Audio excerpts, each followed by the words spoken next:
Aujourd'hui, chaque Congolais doit se demander qu'est-ce qu'il peut faire pour la République démocratique du Congo. On voit dans les réseaux sociaux aujourd'hui comment est-ce que les gens attrapent les infiltrés. Il y en a partout. Même au sein des forces armées. Il y en a au Congo central, il y en a dans l'armée, il y en a ici à Kinshasa, il y en a à Brazzaville, il y en a même RCA. Donc partout. Donc là, ce que l'ennemi veut faire, veut rendre notre pays ingouvernable. Ils veulent nous prendre en étau. Ils veulent que nous puissions pleurer, qu'on ait plus de nations. On est humiliés. Humiliés. Est-ce que vous savez que lorsque cette situation, les menaces ont commencé, le chef de l'État a instruit qu'on sorte, en tout cas, il a instruit qu'on sorte 241 millions de dollars qui représentent les 13% en procédure d'urgence, qui représentent les 13% du budget alloué à la sécurité, à la défense. Ça a été fait. Mais ça a été fait. Et on lui a même rassuré qu'on a envoyé 40 000 hommes à l'Est.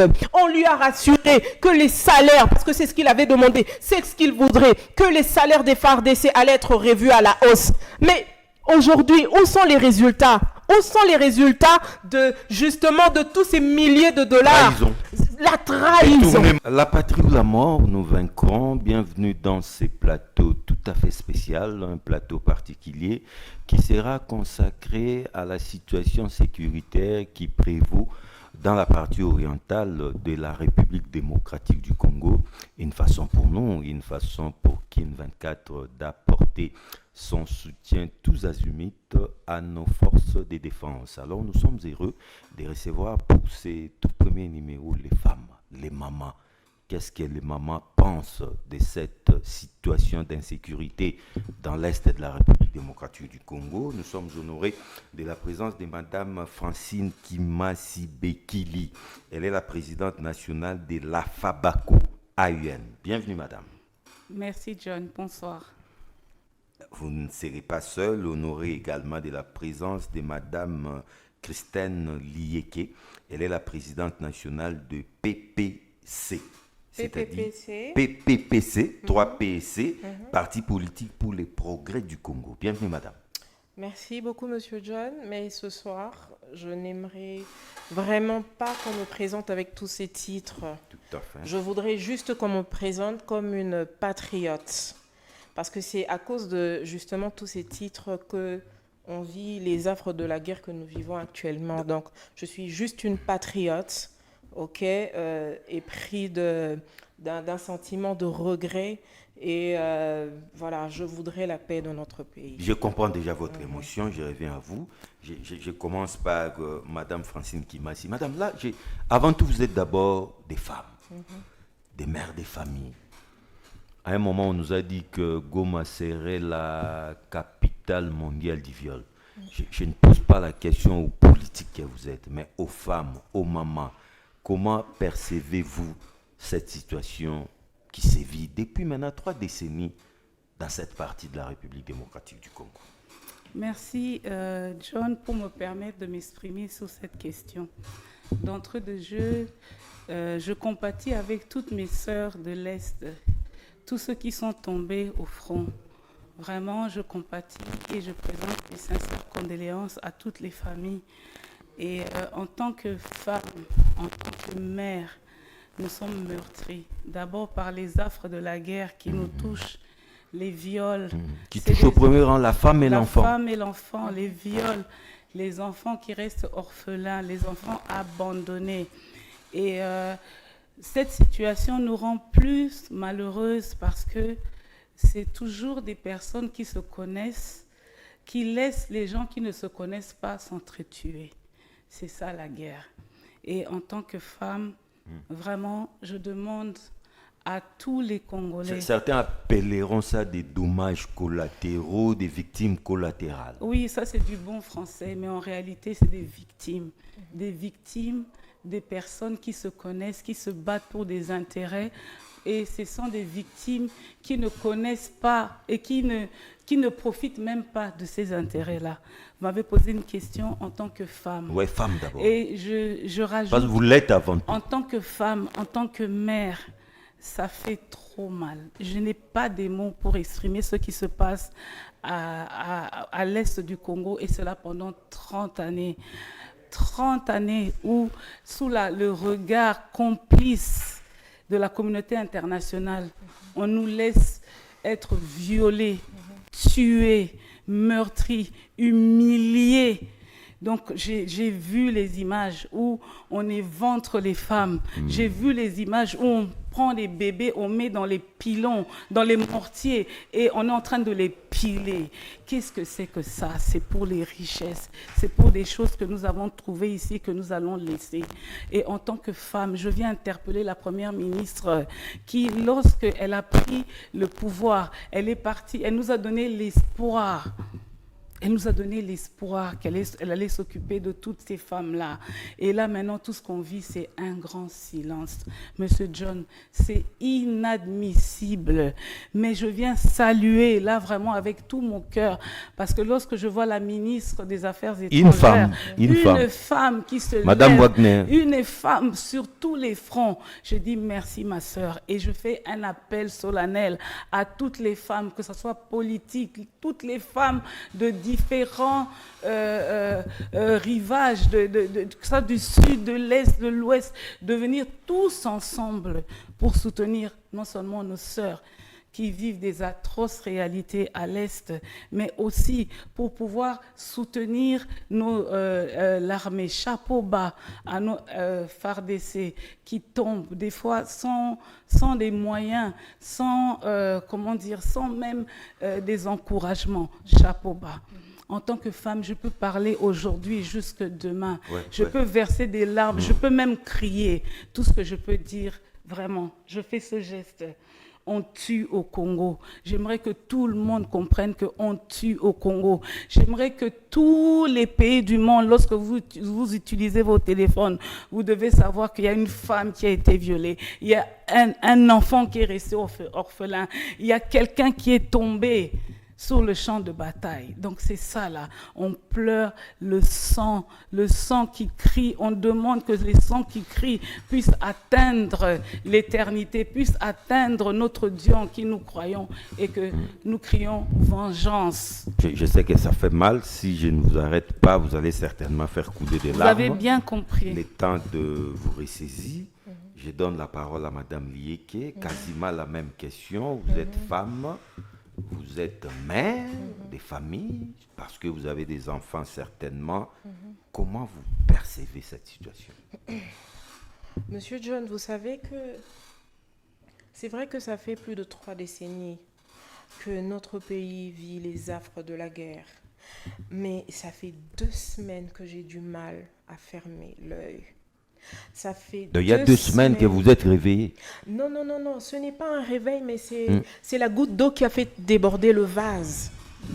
Ça fait 2 semaines, comme je vous le disais, que j'ai du mal à fermer l'œil. Ça fait 2 semaines que je suis complètement révoltée, que je suis attristée, et ma tristesse, même mes enfants arrivent à percevoir cette tristesse. Il y a certaines personnes qui me disent, mais voilà, écoutez, il ne faudrait pas contaminer cette tristesse aux enfants. Je me dis, mais comment ne pas contaminer cette tristesse à mes enfants? Ils sont tout aussi concernés que moi. Parce que les enfants qui meurent à l'est de notre pays depuis plus de 3 décennies, ce sont des enfants comme mes enfants. Mais imaginez, ces enfants aujourd'hui se retrouvent dans des camps de déplacés, toutes ces attaques civiles qui sont perpétrées depuis plus de 3 décennies, en particulier sur les femmes et les enfants. Les viols, tous ces viols en masse, ce ne sont plus, on ne peut plus parler des viols ordinaires, ce sont des viols en masse. Et tout ça, ce sont des crimes de guerre. Et il faudrait que ça cesse. Sur le plan du droit humain, c'est intolérable. Et tous ces agissements se passent sous, le silence coupable de la communauté internationale. Vous savez que le Rwanda viole viole les principes fondamentaux des accords de la Charte des Nations Unies, mais également à ciel ouvert, mais également des accords régionaux. Et tout ça avec impunité totale, sous le mépris, avec un mépris, mais vraiment sans précédent. Et il faut se poser la question, pourquoi est-ce que lorsque le Rwanda viole les principes ou les règles de la Charte des Nations Unies, il y a personne qui s'en offusque. On se limite à condamner, mais sans passer à l'essentiel. Ce sont des condamnations protocolaires. Déjà entendu. Exactement. On assiste à aucune sanction. Sérieuse. Mais il n'y a aucune sanction. Même des sanctions banales, il n'y a pas. Le Rwanda continue à être le partenaire privilégié de la communauté internationale, alors que les femmes meurent au Congo. Les femmes sont violées. Les femmes sont utilisées comme des armes de guerre. Nous n'avons plus aucune valeur. Et jusqu'à quand allons-nous continuer à vivre tous ces affres? Et tout ça, la communauté internationale, derrière leur petit bureau doré, crée le chaos au Congo. Loin de nos frontières, certes, parce qu'ils utilisent leur pantin qui est le Rwanda. Et le Rwanda, à leur tour, ils se cachent derrière le M23 et certains Congolais. Et l'AFC. Et là, exactement. Et ça, il faut que ça s'arrête. Imaginez, là, le coordonnateur de l'AFC, il se trouve que c'est une personne qui a été le responsable d'une institution d'appui à la démocratie. Aujourd'hui, ce monsieur qui va tout bonnement prendre des armes parce qu'il a subi des frustrations. Non mais, franchement, dans quel pays vivons-nous? Et nous n'avons pas choisi. Vous savez, lors de la conférence c'était lors de la conférence souveraine en 1886, lorsqu'il y a eu le partage de l'Afrique. Quel Africain était là? La conférence de Berlin. La conférence de Berlin, excusez-moi. Excusez-moi pour ce lapsus.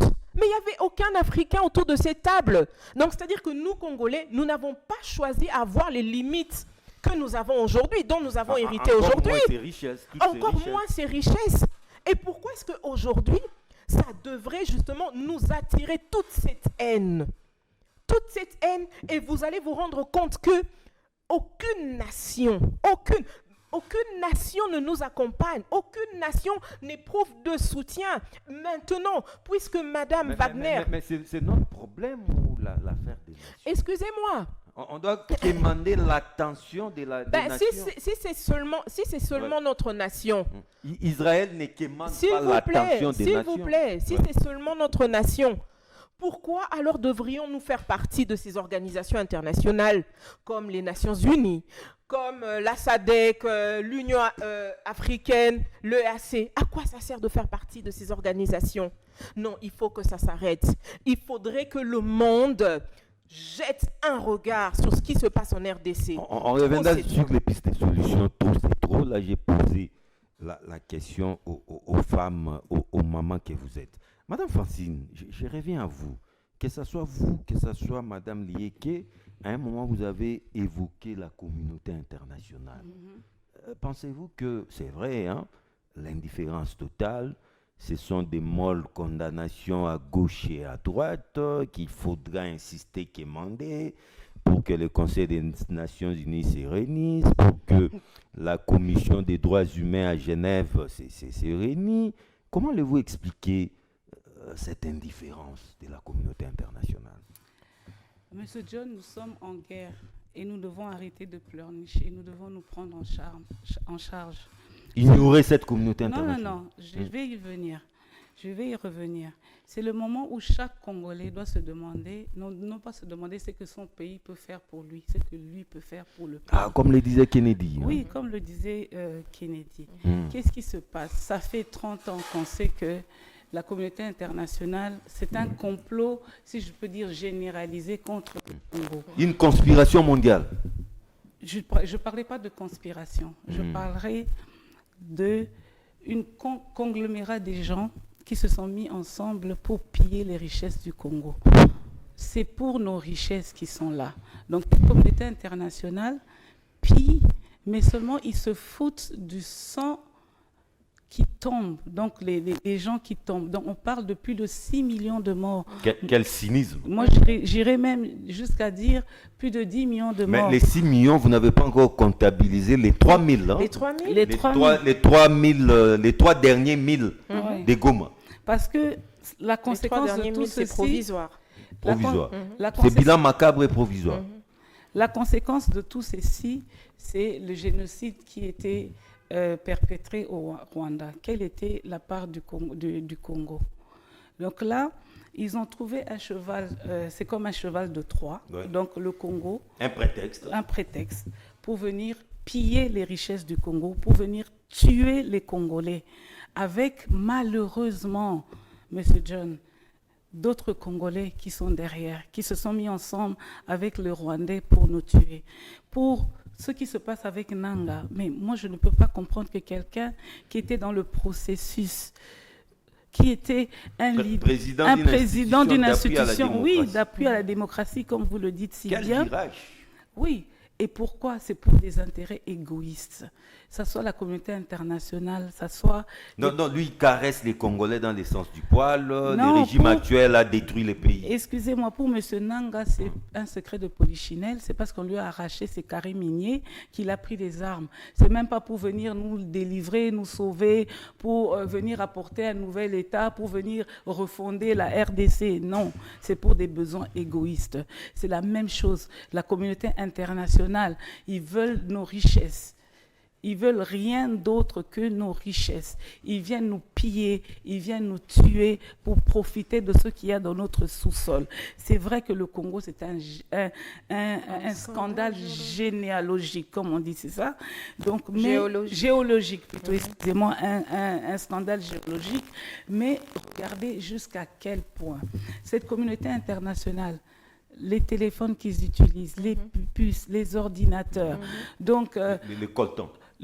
Tout ça là, c'est le coltan. Et on va au-delà, au Kivu au nord. C'est le seul endroit où on trouve l'andésime rouge, donc le diamant rouge du Congo. C'est nulle part ailleurs. Les géologues disent que le Congo n'a pas encore livré, les sols congolais n'a pas encore livré tous ses secrets. Oui, c'est ça. Et c'est pour cela qu'ils veulent, entre guillemets, créer un couloir pour continuer à piller nos richesses. C'est pour ça que je prends à témoin. Donc, il y a dernièrement, j'ai vu dans les réseaux un Européen, un parlementaire. Il a posé la question sur le Congo. On tue au Congo. Qu'est-ce que le président de la séance a répondu? Que Kagame, pour des minéraux qui n'existent pas au Rwanda, et leurs partenaires, et qui les servent très bien. Donc là, aujourd'hui... Mais l'Union européenne, il y a peu, a signé des accords avec les Rwandais. Oui, c'est clair. Pour s'approvisionner en matières premières. C'est ça, pour continuer à piller nos richesses. Les Rwandais n'ont jamais sur son sol ces matières. Et pire encore, j'ai entendu...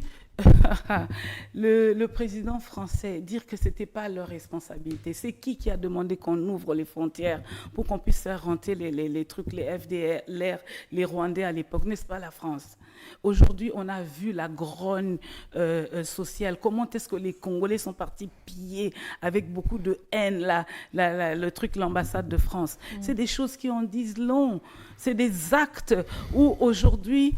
Nous devons faire quelque chose. Mais c'est quand même répréhensible, non? Oui. Ce sont des actes à condamner. Oui, c'est à condamner, mais c'est légitime. Quand on tue là-bas à l'Est, ce n'est pas des actes à condamner. C'est notre ras-le-bol, c'est notre façon de nous exprimer que trop, c'est trop. Et encore là, aujourd'hui, moi, je viens soutenir le chef de l'État. Monsieur John, il est seul. Il est seul dans ce combat. On a vu ici, lors des élections, je peux dire des élections chaotiques, que des personnes montaient au créneau, se battre pour les postes. Là, maintenant, on est en guerre. Pour le gouvernement. Pour rentrer au gouvernement. Maintenant qu'ils y sont au gouvernement. Les quotas, tout ça. Maintenant qu'ils y sont, qu'est-ce qu'ils font? Moi, j'aurais aimé que chaque grand homme politique monte au créneau pour fustiger, pour même apporter des solutions. Mais là, c'est le silence. Donc j'ai été choquée par l'honorable Diongo, Franck Diongo. Donc comment on dit Kinyarwanda. Kinyarwanda devenir une langue Maternelle. nationale congolaise. Mais quand est-ce que nous, les Congolais, on va aller demander des postes, des quotas au gouvernement rwandais? Trop, c'est trop.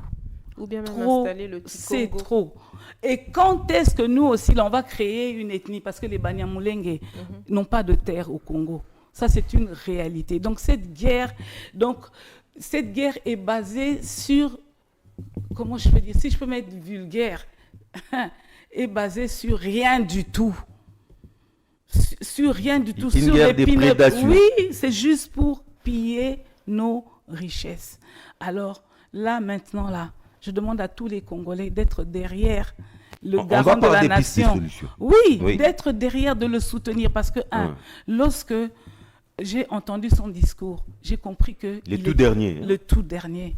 J'ai compris qu'il était seul. C'est vrai qu'on a toujours besoin de user de diplomatie, de trucs, mais nous sommes en guerre. Moi, j'aurais aimé que... oui, s'il vous plaît, j'aurais aimé qu'on puisse, lors de la dernière session,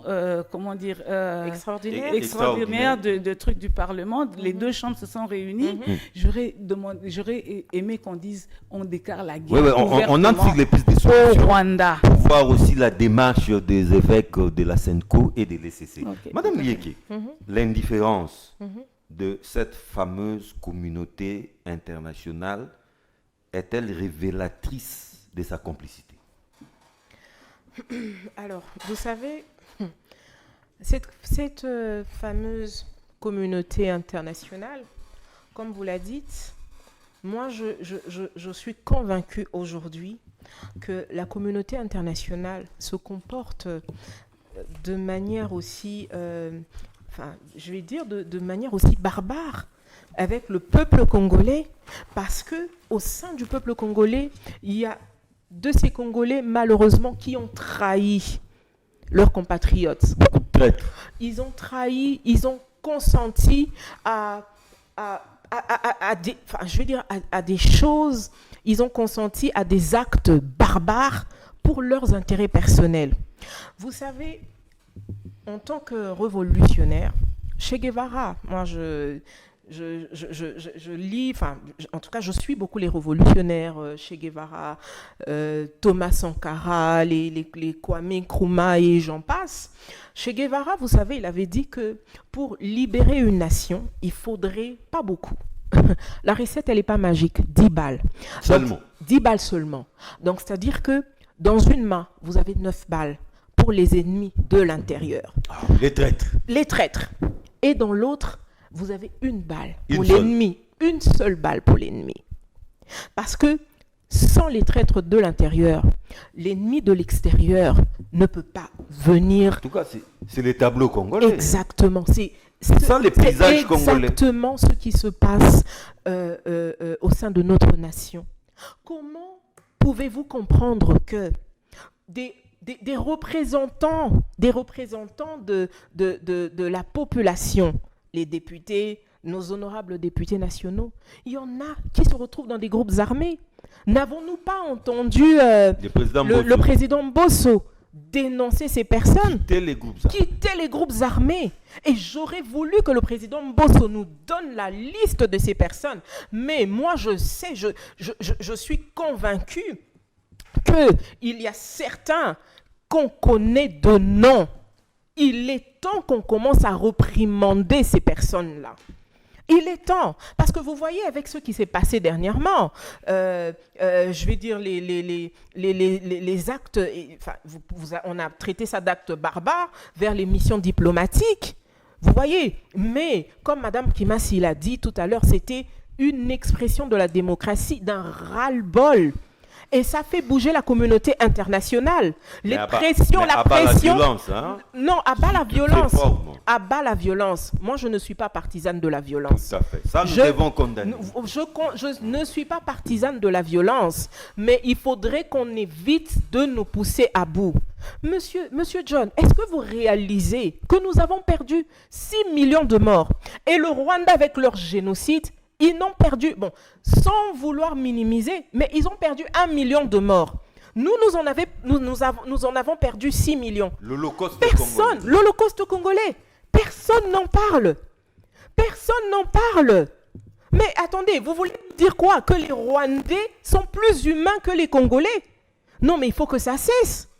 Il faut que ça cesse. La communauté internationale, aujourd'hui, c'est vrai qu'elle n'a pas encore fléchi, mais laissez-moi vous dire qu'elle est aujourd'hui en train, elle est en émoi, parce qu'elle est en train de subir la pression. Cette pression, elle est en train de la subir parce que la diplomatie agissante. La diplomatie agissante, et de là, franchement, je jette des fleurs à son Excellence, Madame Thérèse Kayikwamba Wagner. Elle a su en tout cas, c'est la révélation du gouvernement souminois. C'est une femme brave. C'est une femme brave et forte. Je pense que si nous avions eu cette femme en tout cas, si nous l'avions eu depuis longtemps au sein du gouvernement congolais, beaucoup de choses auraient changé. Alors, comme je disais tout à l'heure, que la communauté internationale est en émoi, alors il est de notre devoir maintenant, en tant que patriotes, de dénoncer tous ces traîtres, qu'ils soient dans les institutions, qu'ils soient au Parlement, qu'ils soient à l'armée. Ils méritent la pendaison. Ils méritent la pendaison. Ce sont des personnes qui ont trahi la nation. Et la communauté internationale, moi je pense qu'il faudrait qu'on rediscute du partenariat qu'on pourrait avoir. Parce que si eux continuent à chouchouter les Rwandais, moi je pense qu'il faudrait se retirer de ces organisations. Parce que c'est une pure hypocrisie que nous vivons. Donc en fait, qu'est-ce qu'ils font? C'est eux qui arment les Rwandais. D'abord, vous savez qu'on avait été sous les embargos, sous l'embargo des armes, alors qu'on était en pleine guerre. Et à qui profitait tout ça? Et la guerre que nous vivons, c'est une guerre de prédation de richesses et d'une soif extrême d'hégémonisme. Vous vous rendez compte que ce petit Rwanda qui a une population totale de quoi? Comme 14 millions d'habitants. Nous, à Kinshasa seulement. Kinshasa, c'est une mégalopole de près de 20 millions. Non, on est à près de 20 millions d'habitants. Et le Rwanda, franchement, le Rwanda voudrait dominer un pays comme la RDC. Mais comment vous allez l'expliquer, madame? Comment? Parce que, visiblement, c'est la situation qui s'est présentée. Non, mais justement, c'est comme je vous ai dit. En fait, ce problème, on a eu en face de nous deux acteurs. On a eu d'un côté la communauté internationale complice et de l'autre côté des traîtres au sein de notre nation. Et aujourd'hui, comme j'ai dit, il faudrait que ces nations, heureusement que le moratoire sur la peine de mort a été levé, il faudrait qu'on décapite, qu'on passe sous la guillotine, sur la chaise électrique, au champ de tir. Tous ces traîtres, aujourd'hui, qui se retrouvent dans des institutions, et imaginez, ils ne veulent même pas baisser leur train de vie pour justement contribuer à l'effort de guerre, alors que le petit peuple n'a même pas, il y en a qui se réveillent et qui n'ont même pas de quoi se mettre sous la dent, qui n'ont même pas un petit pain. Il faudrait que ça change. Madame Kimassi, la paix, encore la paix, encore la paix, il faudra épargner des vies humaines, la sagesse des Salomon oblige. Les évêques se sont réveillés de la conférence épiscopale nationale du Congo et ceux de l'Église du Christ au Congo pour convaincre les politiques, les acteurs politiques congolais d'ailleurs, pour qu'ils se mettent autour d'une table. On parle de plus en plus d'un dialogue sur fond d'un pacte social pour la paix. Croyez-vous à cette initiative? Je ne sais même pas par où commencer. Je vais d'abord ajouter quelque chose à ce que Mme Diéké a dit sur les traîtres. Nanga, on l'a vu, tous dans les réseaux sociaux en parlaient clairement. Avec arrogance. Hein? Avec arrogance. Et ils sont à tous les niveaux. Ils sont à la présidence, ils sont au gouvernement, ils sont au Parlement, ils sont partout. Je pense qu'il est temps que nous puissions faire la chasse aux sorcières. Si déjà à l'époque le président Bosso avait dit que, donc ils connaissent les traîtres, nos services sont au courant, il est temps qu'on les expose, ces traîtres-là, pour commencer. C'est vrai. On dit que qui veut la paix prépare la guerre. Qui use pas qu'un paravelo. Oui. Maintenant, là, je vais un peu essayer de rentrer en profondeur. Piste des solutions. Ok. Je suis tout à fait d'accord. Avec les prêtres. Oui, pour la paix. Mais jusque quand nous allons dialoguer? Pendant que nous palabrons ici, pendant que nous faisons la paix ici, en parlant, en dialoguant, en cherchant les forces vives. Madame, il faut arrêter l'hémorragie. C'est vous Non, qui déployez les nombres de morts ici. Excusez-moi, s'il vous plaît. Pendant ce temps-là, Nanga avance vers Bukavu. Et nous, tout ce qu'on fait, c'est parler. On a essayé la conférence, on a eu la conférence nationale, on a eu... Des bazars. On a trop parlé. Il est temps que nous puissions agir. Ce que j'aime bien, je suis une femme de foi, ce que j'aime bien avec la prière, il y a la part de Dieu et puis il y a la part de l'homme.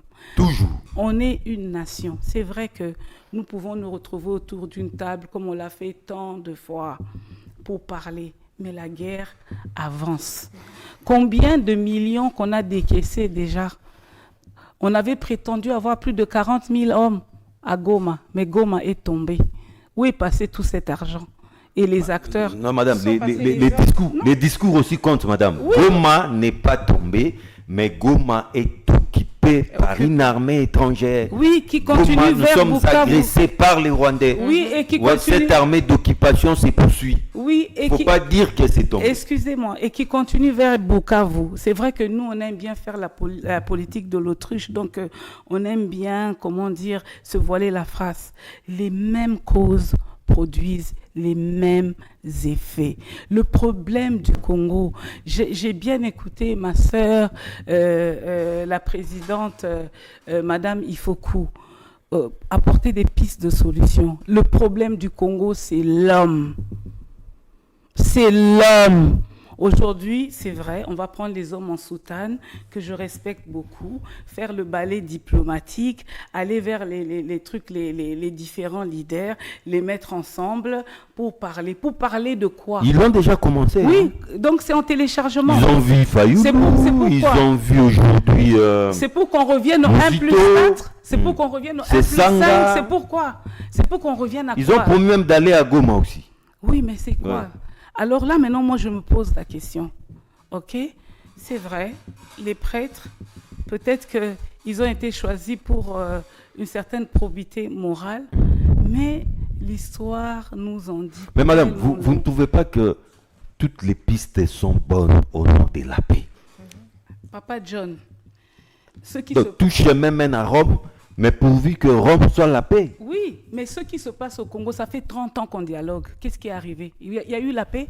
Et là, maintenant, ça monte, l'échelle monte. Là, maintenant, il y a plus de 3000 morts d'abord à Goma.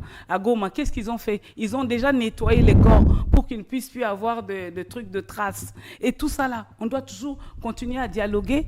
Mouzitou, est-ce qu'il est à Goma? Et que j'ai vu les prêtres aller voir. Est-ce que Katumbi est à Goma? Non, ils balisent la voie du dialogue. La voie du dialogue, oui. C'est le peuple de Goma qui est en train de souffrir. C'est mes sœurs là-bas à Goma qui sont en train d'être violées. Nous devons faire table rase. Nous devons nous dire les vérités en face. Toi, tu as trahi, toi. Mais pour une fois, qu'ils soient des hommes, qu'on arrête de palabrer, qu'on arrête de parler, qu'on puisse faire la guerre. On a besoin d'acheter des armes pour préparer la paix. Il faut d'abord, pour avoir la paix, il faut préparer la guerre. Mais qu'est-ce qu'on voit? On ne voit pas qu'on a acheté des avions de chasse. On ne voit pas que... Donc d'abord, quelque temps après, lorsque les M23 ou le AFC, oui, est arrivé à Goma, combien de militaires on a envoyé là-bas pour renforcer, par exemple, la frontière de Bukavu? C'est ça qu'on a envie de voir. C'est ça que le peuple a envie d'entendre, de voir que voilà, nos FRDC, oui, ceux qui tombent, oui, mais on les soutient comment? C'est ça. Le président ne peut pas être seulement seul à faire des discours, envoyer des gens. Nous voulons la paix, mais nous voulons aussi défendre notre territoire. On est une nation. On est une nation. Hein, papa? Parce que lorsque je regarde, oui, d'accord, ça va prendre combien de temps? Et il va avoir de l'argent pour préparer ça. Tout à fait. Et après, il va avoir un partage de pouvoir. Il faut un Je sais budget pas, pour ça. 1+4, 1+5. Mais ce budget peut d'abord servir déjà pour arrêter l'avancée de l'AFC. Hein, ce budget-là. Là. Non, mais madame, c'est peut-être comme les Anglais disent, hein, talk and fight. C'est-à-dire, en même temps, nous dialoguons pour trouver la paix, mais sur terrain, nous continuons de combattre. Cela n'exclut pas les combats. C'est notre souhait, mais il y a eu trop de dialogues qui pondent d'une souris. Madame Lieke, énième dialogue pour trouver la paix à l'Est, mais au nom de la paix, on ne peut pas se lasser. Longue peut être la voie qui mène à la paix, mais il faudra faire ces tout premiers pas, n'est-ce pas? Monsieur John, vous savez, le dialogue n'est pas mauvais en soi. Mais il faudrait se poser les bonnes questions. Savoir pourquoi est-ce qu'on dialogue? Comment on dialogue? Avec qui on dialogue? Pour quel objectif aussi? Pour quel objectif, surtout? Vous savez, notre pays, depuis 1997, est en proie à des guerres, des exactions. Et nous avons assisté à plusieurs dialogues, plusieurs conciliabules. Mais elles ont été infructueuses. En 2003, n'avons-nous pas eu le dialogue à Sun City? C'était la RDC contre les Tutsis, camouflé par le RDC, le RCD Goma, excusez-moi. Après, on a eu en 2009 le dialogue avec comment on les appelle? Les CNDP. CNDP, et voilà, CNDP. Après CNDP, ils se sont migrés en quoi? En M23 qu'on a aujourd'hui. Mais tous ces dialogues ont accouché de quoi? Une souris. Et les catholiques, les prélats, que ce soit la SENCO, que ce soit... Les catholiques et les protestants. Et les protestants, ce sont des prélats, des membres du prélat. Oui. Que ce soit la SENCO, que ce soit l'ECC, ils ont toujours pris part active à ces dialogues. C'est vrai que nous voulons la paix. Nous voulons la paix, nous prions pour ça, mais à quel prix? Comment voulez-vous qu'on légalise, qu'on légitime un dialogue qui vise à protéger ou à contenter un individu qui est responsable de la mort de plus de 3000 âmes? Vous savez, pour ce genre de personnes, pour ce genre d'individus, il faudrait appeler à des mesures de fermeté. Parce que vous savez, le risque, c'est quoi?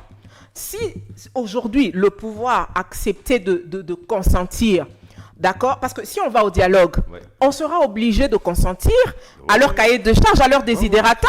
C'est ça être un dialogue, c'est négocier. Voilà, mais nous n'allons pas négocier avec les personnes qui ont pris des armes, non. Nous pouvons dialoguer entre Congolais. Moi, je veux bien qu'on dialogue, enfin voilà, que les partis, les différentes parties... Mais ceux-là qui ont pris les armes, c'est des Congolais, madame. C'est des Congolais, mais vous savez pourquoi ils ont pris des armes? Ils se disent Congolais. Non, ils se disent Congolais, mais ils ont pris des armes parce qu'ils ont subi des frustrations personnelles. Si aujourd'hui nous consentissons à céder à leurs exigences, nous allons fragiliser la République, nous allons fragiliser notre intégrité territoriale. Et vous savez, nous allons créer un précédent dangereux. Parce que qu'est-ce qui va se passer? Donc, toute personne qui sera frustrée, va se sentir frustrée, lésée, sera enclin à aller prendre des armes. Après, on va revenir sur la table de dialogue. Ça sera une sorte de prime en crime. Exactement, un cercle vicieux. Et vous savez tout ce que le dialogue appelle au partage de pouvoir. Et ce partage de pouvoir, nous allons le partager avec qui? Nous voulons bien le partager entre Congolais, mais pas entre les Rwandais. Corneille Nangaa, aujourd'hui, il est allé s'allier à nos agresseurs pour ses intérêts personnels. Et vous voulez qu'avec une personne comme ça, on se mette autour d'une table et qu'on le cajole par le sens du poil. Et tout ça, c'est le prélat qui est à la base de cela. Moi, donc, en tout cas, l'initiative. Non, l'initiative. Moi, en tout cas, je pense que nous devrions sérieusement envisager de départir le prélat de toutes les discussions politiques. Ah bon? Oui, moi, en tout cas, j'en suis convaincu. Parce qu'il faudrait que soit il s'assume en tant que politique, que l'église au milieu du village. S'il vous plaît, non, mais l'église au milieu du village, ils ont tendance à prendre parti. Ça, c'est pas normal, ça. Ils ne font plus leur rôle, ils ne jouent plus leur rôle d'église au milieu du village. Ils ont toujours de tendance. Alors, ils devraient soit s'assumer, d'accord, en tant que politique en bonne et due forme, ou soit rester à gérer les choses de l'Église, les choses de Dieu.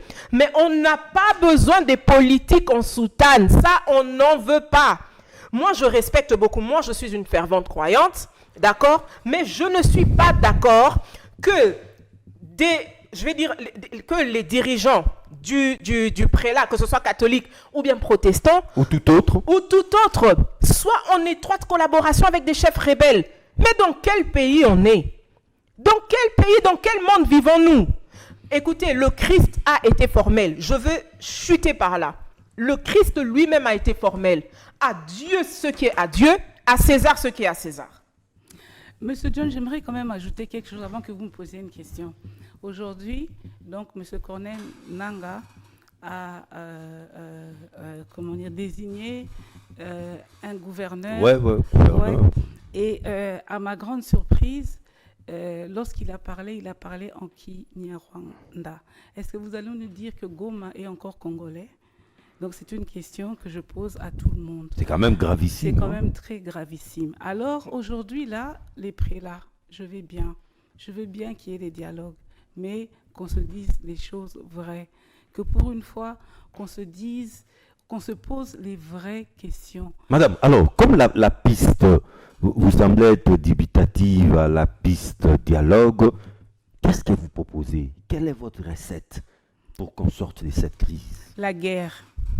La guerre, oui, mais... Oui, madame, la guerre, on doit se préparer à la guerre. C'est pas une promenade de santé, madame. Là, oui, mais on y est déjà depuis 30 ans. Monsieur John, aujourd'hui, je félicite le ministre Jean-Pierre Bemba qui parle de transport, mais qu'on devrait peut-être remettre à la défense. Revenir à la défense. Revenir à la défense, qui est en train de partir en campagne pour enrôler les jeunes pour l'armée. Donc là, je sais, c'est des choses comme ça qu'on veut voir. On veut voir aujourd'hui notre gouvernement être responsable et prendre de telles décisions. Parce que là, on est en guerre. C'est comme si on nous tue, et puis nous, on est là en train de pleurer. Non, oh, laissez, nous allons dialoguer. La communauté internationale nous a abandonnés. Voilà, ça va finir comme ça. Non. Des fois, il faut dire stop.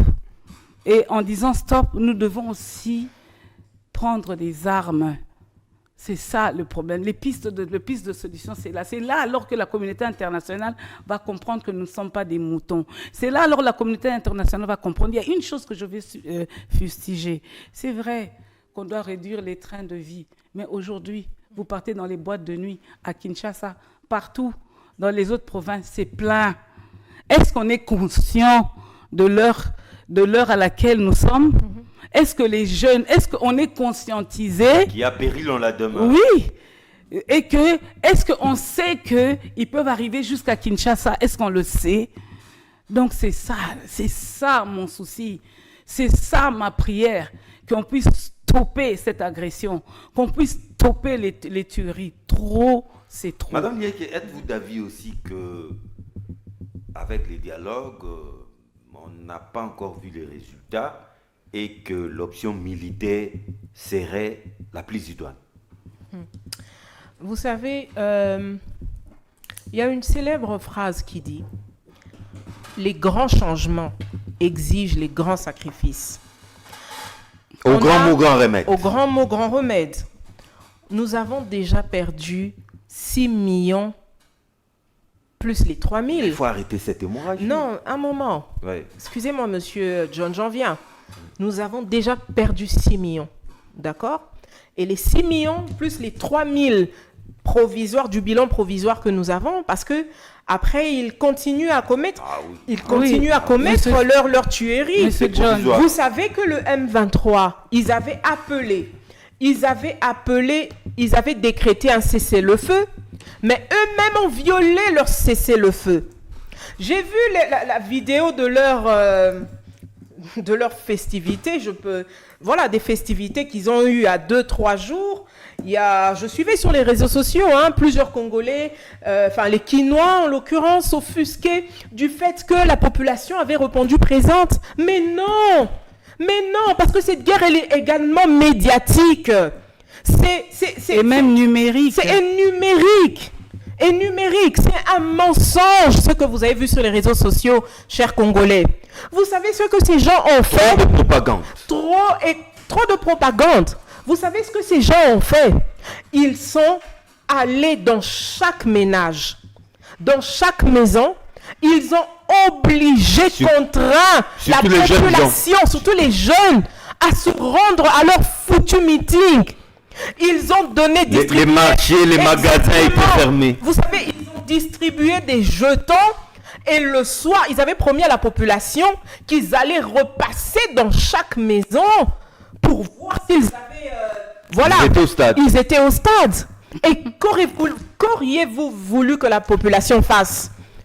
Attendez, on a parlé la population est vulnérable. Mais est-ce que n'avez-vous pas suivi, malgré la peur au ventre, malgré le fait, excusez-moi, qu'ils avaient contraint la population à y être, ils ont chanté Tshisekedi président, ils ont reconnu que c'est Tshisekedi le président. Parce que, imaginez, comment, vous voyez ces personnes-là qui étaient au stade, ce sont des personnes endeuillées. La peur au ventre aussi. Exactement, la peur au ventre. Et ce sont des personnes endeuillées. Ces personnes-là, que ce soit le M23 ou le AFC, ce sont des Africains. Vous connaissez le rapport que nous, les Africains, nous avons face au deuil. Nous pleurons avec ceux qui pleurent. Alors ces familles-là, qui n'ont même pas enterré leurs morts, il y en a qui ont des disparus, ne savent même pas où sont passés les leurs.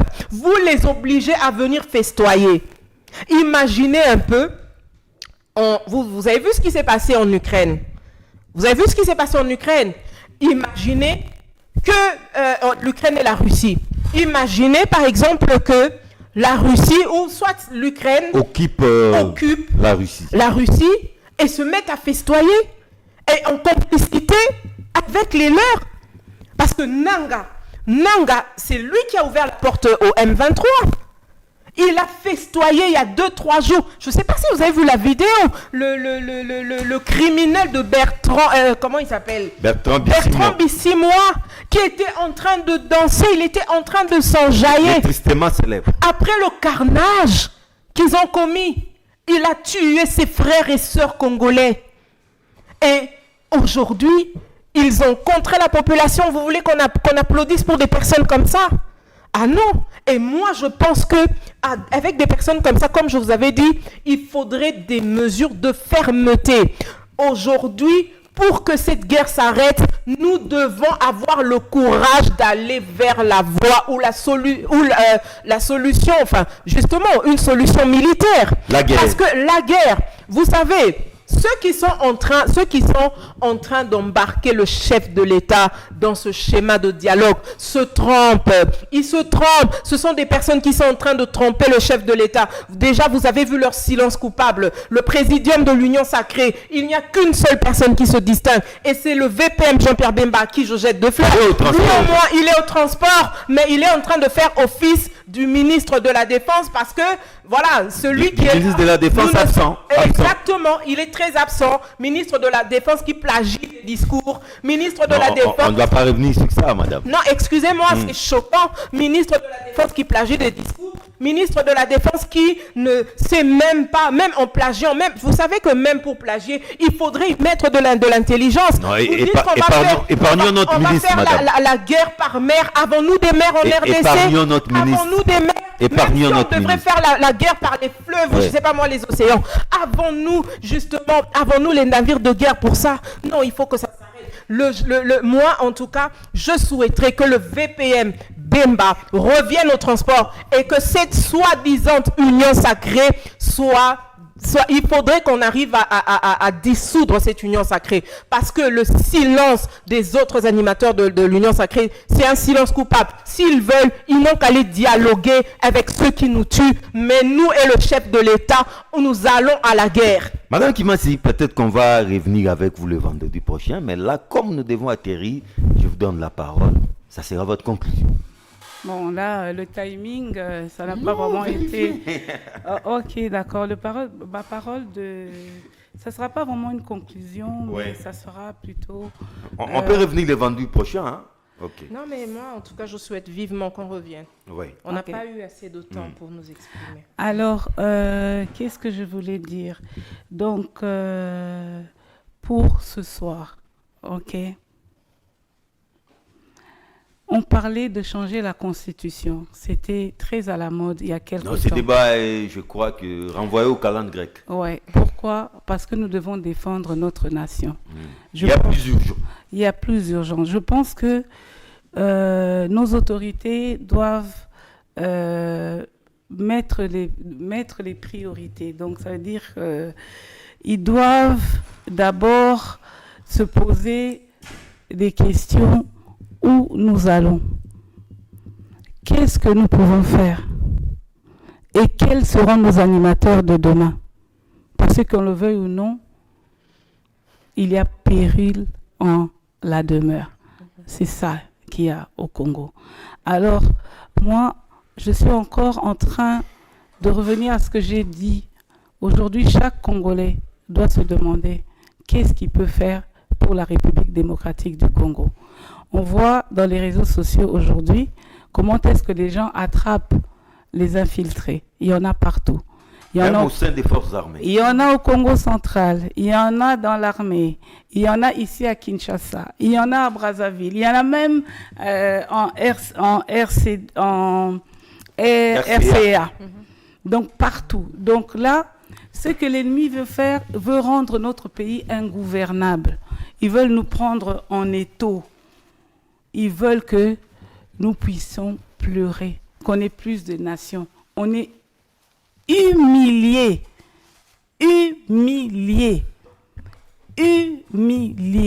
Comment est-ce qu'on peut faire pour sauver la face? Je soutiens le président et je fais un appel à tout Congolais de soutenir le président. Ce n'est pas le moment qu'on puisse se battre les uns et les autres. C'est le moment comme un seul homme, même dans nos prières, à prier pour nos FARDC, à prier pour le président de la République. Je ne parle pas des autres animateurs des institutions parce que je me pose beaucoup de questions. Alors, pour ce soir, je réitère encore. Je dis encore la même chose pour ceux qui sont tombés au combat. Je présente encore mes condoléances à tous ceux qui ont perdu quelqu'un de près ou de loin. Les 3000 morts. Et comme d'habitude, ils le font toujours à la baisse. Et demain, on apprendra peut-être que c'est plus de 3000 morts. Voilà ma petite contribution pour la conclusion. Que Dieu bénisse la RDC, que Dieu bénisse notre président et je vous remercie. Merci beaucoup, madame. Madame Lieke, votre conclusion. Alors, malheureusement, le temps nous est imparti. Non, on y reviendra. Nous sommes à la télé, nous sommes obligés de nous plier. Le plateau est là, on y reviendra. Oui, il faudrait vraiment qu'on y revienne parce que nous avons des choses à dire, il faudrait qu'on le dise. Alors, je ne dirais pas que c'est une conclusion parce qu'il y aura une continuité. Une conclusion acte 1. Alors pour la conclusion, acte 1, moi j'aimerais lancer un message, premièrement au chef de l'État. Au chef de l'État, je lui dirais qu'il n'est pas seul. Il y a des Congolais comme nous, comme ma sœur à côté, comme vous aussi, je suppose, parce que vous avez mis l'écharpe en vrai patriote. Un vrai Mouzalendo. Un vrai Mouzalendo. Voilà, exactement. Médiatique, bien sûr. J'aimerais... Il faudrait penser à aller sur le front aussi. Hein. Médiatique. Alors, j'aimerais lancer un message au chef de l'État, Excellence Félix Antoine Tshisekedi. J'aimerais vous dire que vous n'êtes pas seul. Les Congolais sont derrière vous. Les Congolais qui avaient cru en vous sont derrière vous. C'est vrai qu'aujourd'hui, avec cette guerre qui est médiatique, il y a beaucoup de manipulations. Aujourd'hui, qu'est-ce qu'on veut faire? On voudrait sortir les impairs des uns et des autres. Mais ce n'est pas le moment. C'est pas le moment. Vous savez, ça, c'est aussi jouer les jeux de l'ennemi. De l'ennemi, exactement. C'est ce que la population, enfin, une frange de la population ne comprend pas. Ils devraient arrêter, ils ne devraient pas accepter de jouer au jeu de l'ennemi, parce que c'est leur donner des béquilles, en fait. Vous savez, vous savez, il y a une sagesse. Il y a une sagesse qui voudrait à ce que lorsqu'une maison brûle, on ne cherche pas la cause, d'accord, de l'incendie qui serait à la base ou quoi que ce soit. On s'unit et on cherche à éteindre les flammes. D'accord, c'est après qu'on règle les comptes, on se règle les comptes. C'est l'attitude que les Congolais devraient avoir. Nous devrions tous Congolais et Congolaises, nous unir derrière son Excellence Félix-Antoine Tshisekedi Tshilombo, car c'est lui qui se trouve être le garant de la nation. Nous n'avons pas deux chefs d'État en RDC, nous avons un seul chef d'État. Celui qui veut devenir chef d'État n'a que passer par la voie démocratique, celle des élections. Pourquoi il faudrait qu'à chaque fois qu'on revienne sur nos mêmes erreurs du passé ? Ne sommes-nous pas contents d'avoir fait un pas en avant? Aujourd'hui, nous avons eu un chef de l'État qui est arrivé par alternance pacifique. C'est vrai qu'aujourd'hui, il y a des petites complications, mais ça peut s'expliquer aussi parce que c'était une première expérience. Nous voudrions avoir Félix-Antoine, en tout cas pour le prochain qui arrivera, nous souhaitons de continuer de voir le président Kabila en vie, le président Félix en vie et le prochain, parce qu'ils pourraient emmener leur expérience, vous voyez, leur expérience au prochain, et même ils pourraient organiser des conférences, etc. pour le développement de la jeunesse. Alors nous voulons, moi en tout cas je tiens à demander au chef de l'État en tout cas de faire le ménage autour de lui. Il est temps, parce que la situation que nous vivons aujourd'hui, c'est également à cause de l'entourage. Parce que ce que nous oublions, c'est que le résultat du chef de l'État est également tributaire de la qualité des collaborateurs qu'il a. En plus, nous semblons ignorer quelque chose. C'est vrai que c'est lui le garant de la nation, mais sous quel régime sommes-nous ? Nous sommes dans un régime semi-présidentiel ou le régime parlementaire. Donc, c'est-à-dire que c'est la première ministre qui est redevable. Mais on a toujours redevable à la population, mais on a toujours tendance à tout mettre sur le dos du chef de l'État. Est-ce que vous savez que lorsque cette situation, les menaces ont commencé, le chef de l'État a instruit en tout cas, il a instruit qu'on sorte 241 millions de dollars qui représentent les 13% en procédure d'urgence, qui représentent les 13% du budget alloué à la sécurité, à la défense. Ça a été fait. Mais ça a été fait.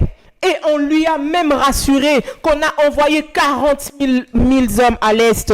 On lui a rassuré que les salaires, parce que c'est ce qu'il avait demandé, c'est ce qu'il voudrait, que les salaires des FARDC allaient être revus à la hausse. Mais aujourd'hui, où sont les résultats ? Où sont les résultats de tous ces milliers de dollars? La trahison, détournement, ce sont des comportements que nous devons décourager.